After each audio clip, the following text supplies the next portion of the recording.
Hi there, and thanks for tuning in to Canceling COVID. I'm Tanya Ivans, and as usual, it's always an honor to join you and to have you join us every Tuesday, of course, discussing what's happening in our community, canceling COVID.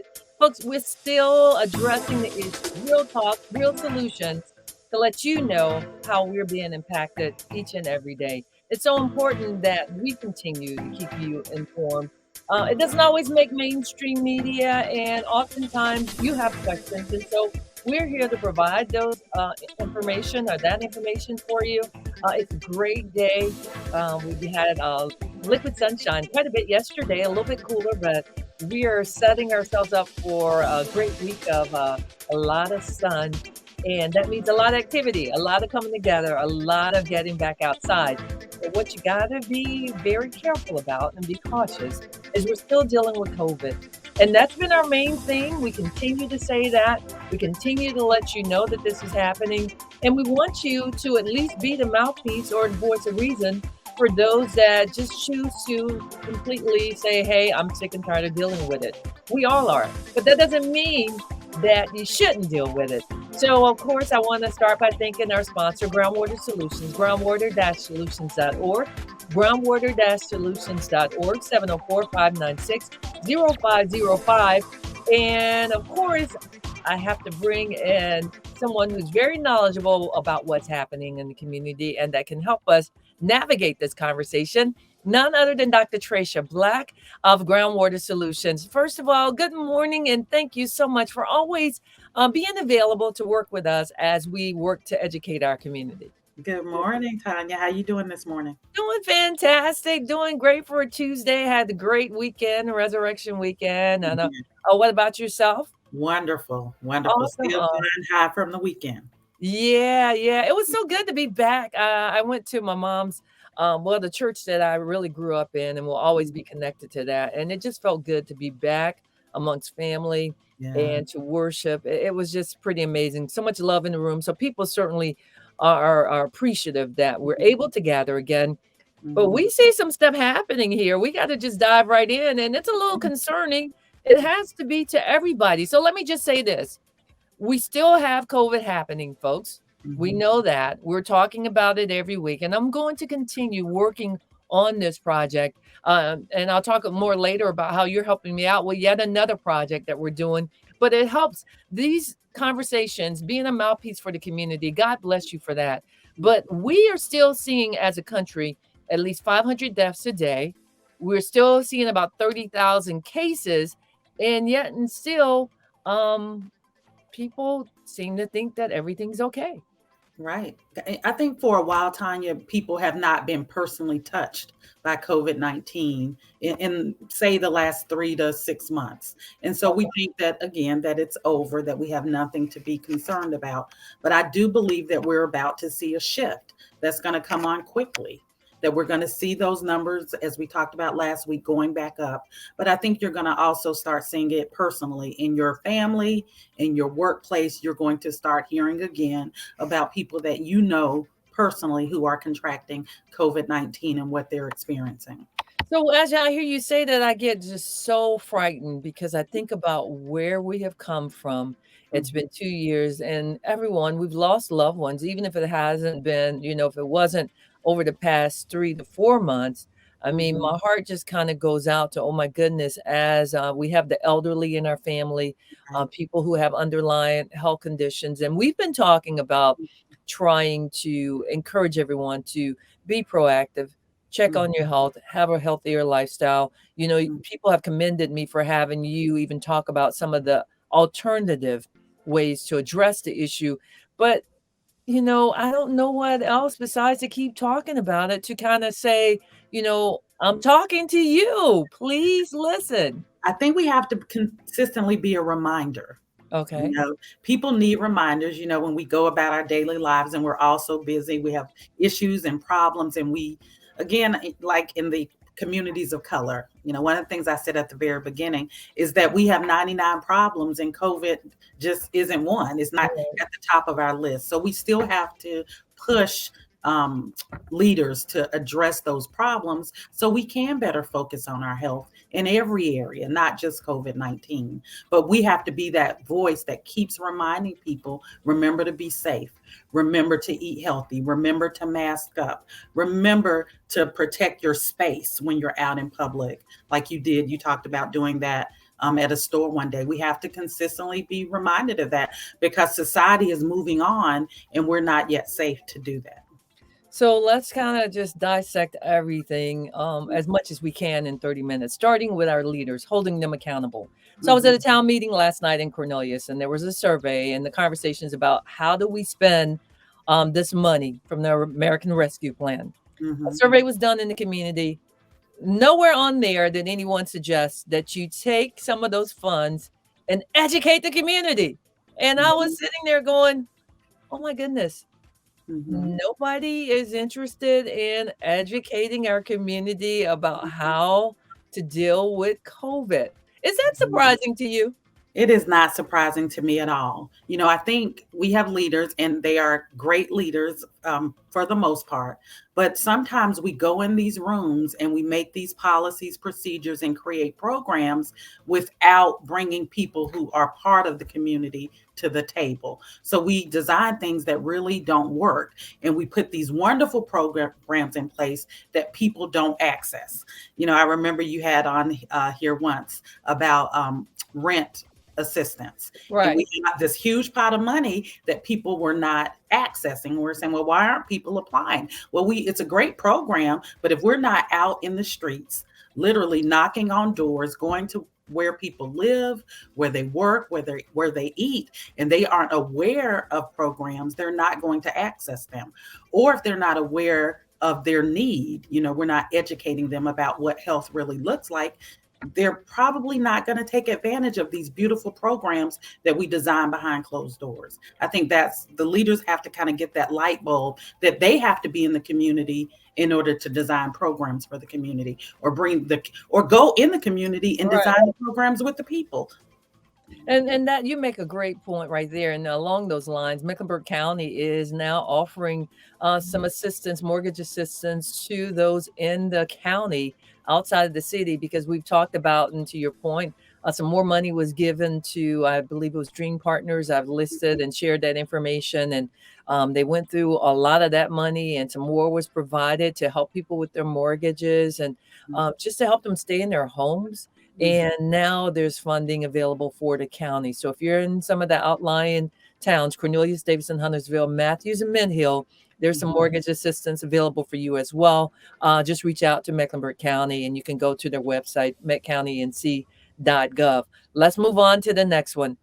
Oh, girl, the airlines. I've got a Um, flight mhm, happening this week. mhm. And, yesterday it was announced that the mandates have been dropped and the airlines hopped on it right away. And of course, the Immediately. argument is, yeah, they didn't waste any I time. heard that it was announced mid-flight, take your mask off. You don't have to wear your mask. And Mhm, so I'm sitting here going, okay, I'm gonna fly. I'm gonna have my mask on. And do you think someone's gonna try to bully me, or is it gonna be okay? These random thoughts are running through my mind. And mhm, of course, the statement I've been hearing is, well, on the airplane, it's the air circulation is the most advanced because of technology. The challenge is really in the terminal where mhm. you're around individuals. Your thoughts on this? Well, my thoughts is, I commend the CDC for recommending the mask mandates when traveling on planes. Hmm. I commend them for taking a stance that is not popular in United States today. Right. However, a judge looked and said that it was a violation of the of federal law for Right. them to mandate that. So I understand and their decision is rooted in human rights. As we have the right to wear a mask if we want to. So the Right. law protects you as well. That if you choose to wear your mask, that you can wear your mask, but if you choose not to, you don't have to wear your mask. So it gives us back the freedom of choice, which choice is always great, Yeah. but choice overrides safety is the Yeah. question we're asking. And we also already know that the popular culture right now is anti-masking. Right. And so there will be pressure, when you put your mask on wherever we go, and people are going to look. Hopefully, people will not say anything to you, but we know that in this day and age, people kind of, they think it, they say it, you know. Right.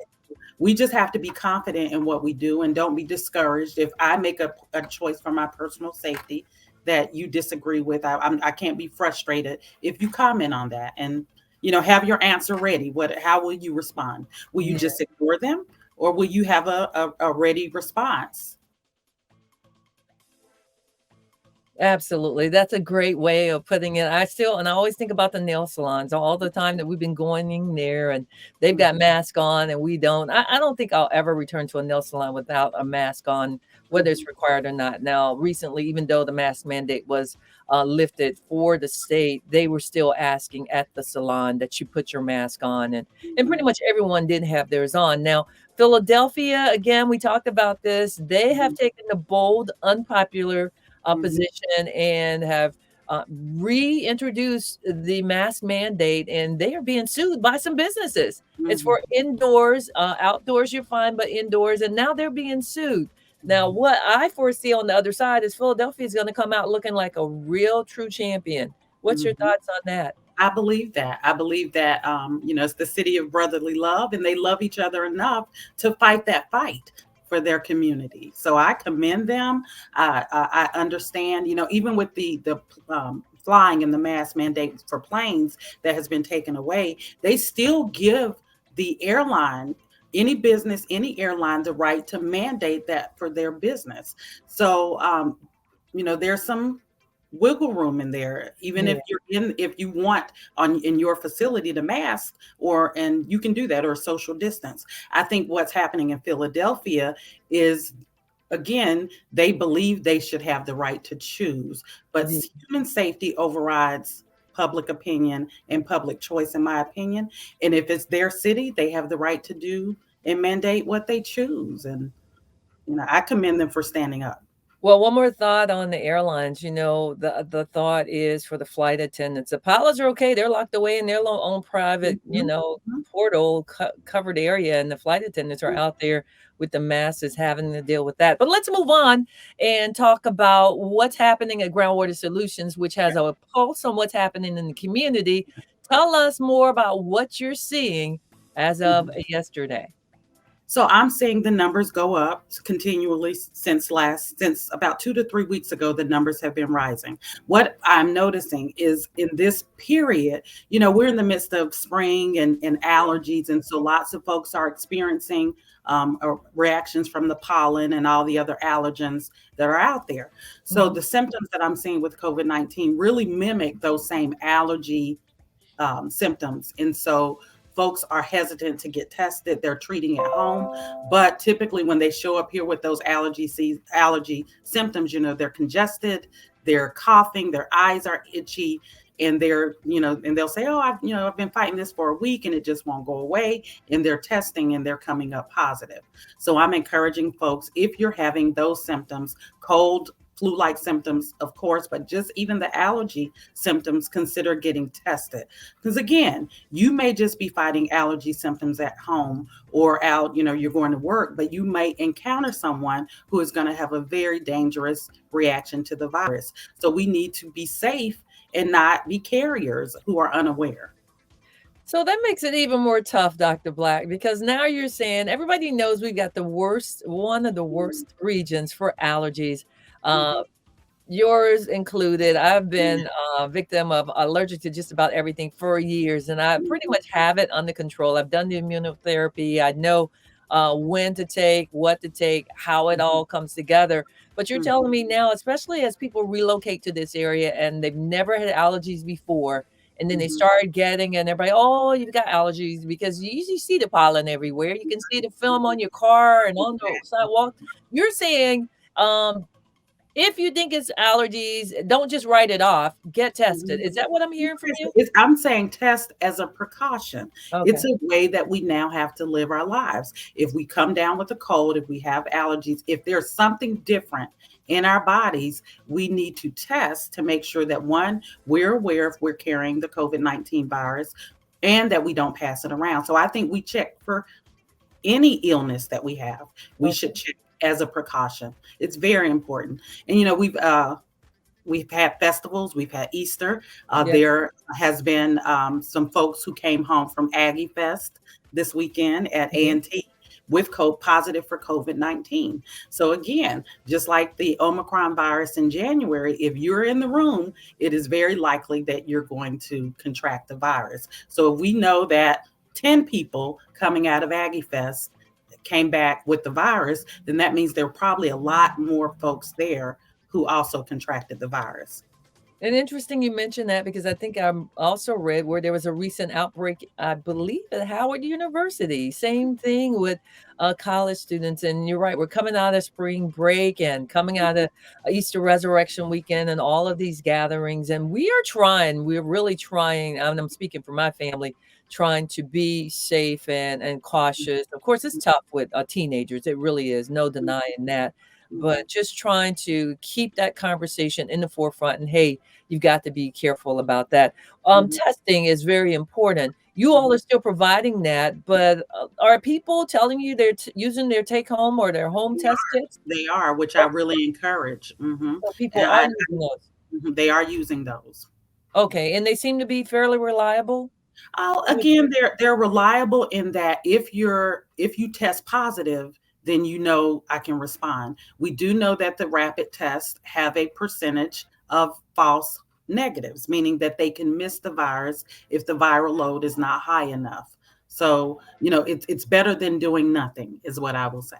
Okay, at least you're making an effort to be informed because we know that being aware and testing is key to any preventative medicine or preventative condition as long as you're taking the time to find out. So let's talk about the testing sites. You know, we had mentioned that some people funding was being pulled and Mhm, there may be a limited amount of locations, especially if you are uninsured. mhm, You all are one of the sites, however, still providing, mhm. testing even if you don't have insurance, correct? Correct, correct. And we're not seeing everybody rise to that. So just do your research now. One of the things that I always say is know who in your area is testing. Don't wait until you need a test to start looking, because then you might be behind the eight ball and not be able to readily find someone available. So go ahead and do your research. Have that on hand in your pocket so that if something comes up, if someone in your household or in your circle starts to develop any types of symptoms, that you can pull out, well, here are the people and places that you can go. And the testing sites, will we see the mass testing sites that we've seen in the past? I don't know about that, because people are concerned about funding. You Okay. know, we will be out there. We're committed to this cause, and we trust God that God will provide and be able to sustain that site. But somebody has to do it. Well, it's also because you have a passion and a love for the community, and it's not about the funding for you, and Mhm, that's where a lot of people, miss the point. I do wanna touch on one thing. There's a gentleman, I wanted to get his name right, I believe it's DJ Slay. I don't know if you're familiar with him. He has had COVID, he had it since January, and he just died. oh my gosh. And he was like 50 in his early 50s. It just blows my mind that in 2022, after all we've been through, Mhm, here's someone that had been sick with COVID for almost 5 months and mhm, just transitioned. Uh, are you familiar with any cases? It just seems like I could I really can't mhm, comprehend because we hear about all the technology, all the advancements, and, I believe he, just in looking, he could have been possibly overweight. mhm, So he may have had a weight condition, and who knows what his health was like. But, mhm. does that seems like maybe something that's really rare or I mean, I don't even know if you could comment on that. I just found that Yeah, to be I don't necessarily think it's rare. I think, okay, I have questions when I hear about individuals like that. Well, the first thing it does is it again reminds us that this is a serious illness, right. that it's not an illness that we take lightly, and that it has the ability to be life threatening. And I think because for the most part, for most individuals, COVID is not going to be life threatening. I mean, you're Okay, going to have symptoms. They're going to be adverse effects in your body that could last a short time or a long time. But for the majority of the population, it's not a killing disease. But Well, for some in our population, it is. That's why we all have to take it really seriously. So that loss of life reminds me of that, that it matters what we do. The other thing that it does, it makes me question is how soon was the virus detected? okay, You know, we know that early detection saves lives. right. So the earlier it was detected, and if it's someone with potential for life-threatening illnesses and they sit at home without being tested, without going to the doctor to get some type of treatment or intervention, then it does not typically go well for them, you know.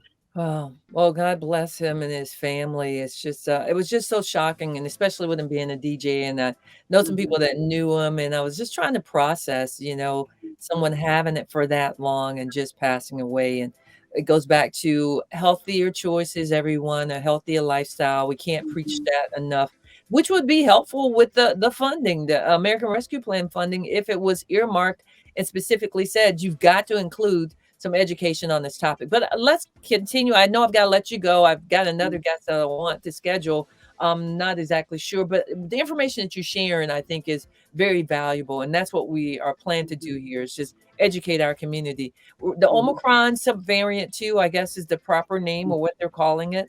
EA2. Okay, so it's BA2 that's now Mhm. starting to impact our community. But I was happy to see a lot of options now for treatment. In addition to the pill, we were talking about testing. Isn't there some type of breath testing or something? Are you familiar with that? That will let you know if you got COVID or not? Breath testing, I have Yeah, not you heard haven't that. heard about that? We've Okay. we've actually moved to the to swabbing. Okay. So we're utilizing swabbing in many of our testings now. So there are different options for testing, yes, and there are absolutely options for treatment. You know, we remains we have the IV treatments, Mhm. we have monoclonal antibodies, but we also have, like you said, the pills that Okay. are So you all available. have the pills and the uh antibody therapy now? We partner with an organization that provides that.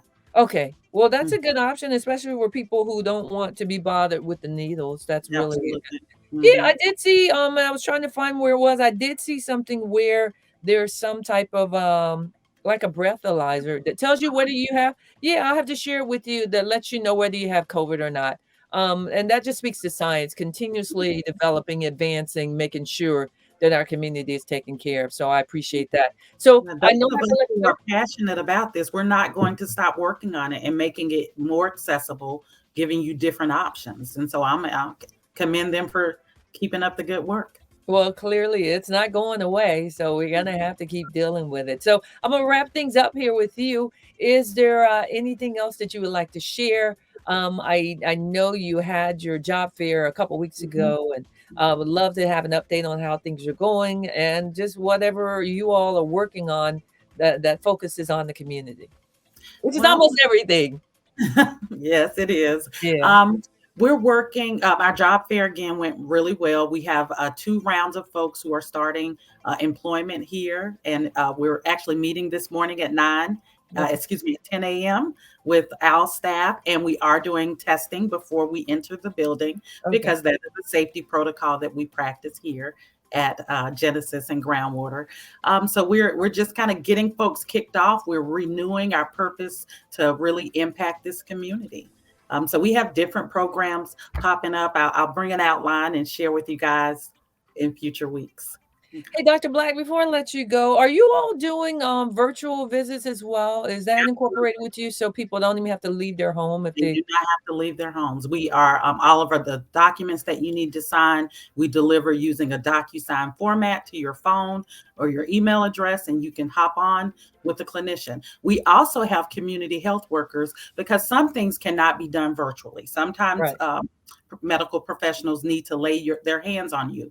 Well, we have community health workers that we have now trained that they can come to you at home and get your weight, your Wow. blood pressure, all of your vitals. If you need any specimens collected, they'll collect them right there at your front door. So we're trying to be very responsive to what our community needs to make it convenient and really just encourage us to get healthy. We're meant to live full lives, happy Yeah. lives, healthy lives, to be joyful. And so if you're not there, if there are areas in your life that you are just unsatisfied with and you're not shining, then we're going to encourage you here to make a call. Call us or call somebody so that you can live.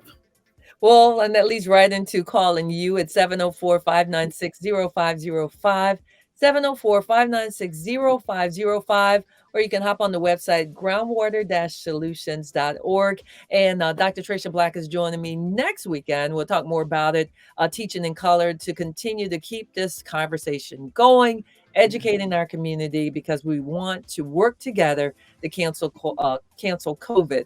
It started to say the whole cancel Yeah, I culture. know. You work to try to cancel these things, and you might cancel them for a minute and they come right back. And so it's Mhm. really a big play on words, because we're continuously working to cancel it.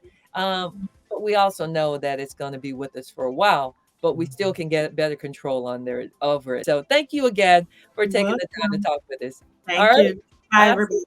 Absolutely. Enjoy the rest of your day, Dr. Tricia Black, everyone. I just so grateful, so appreciative for all that she continues to do, to help us here. I've got some more updates for you. We had another guest. Excuse me, looks like not going to be able to join us, but a few updates that I need to share with you.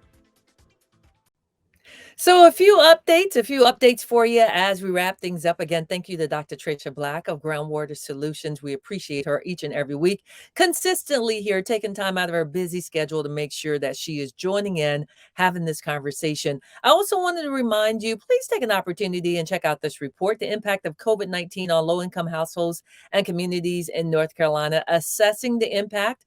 Some money that was used to publish this very detailed report, which is really important to anyone, regardless of what profession that you're in.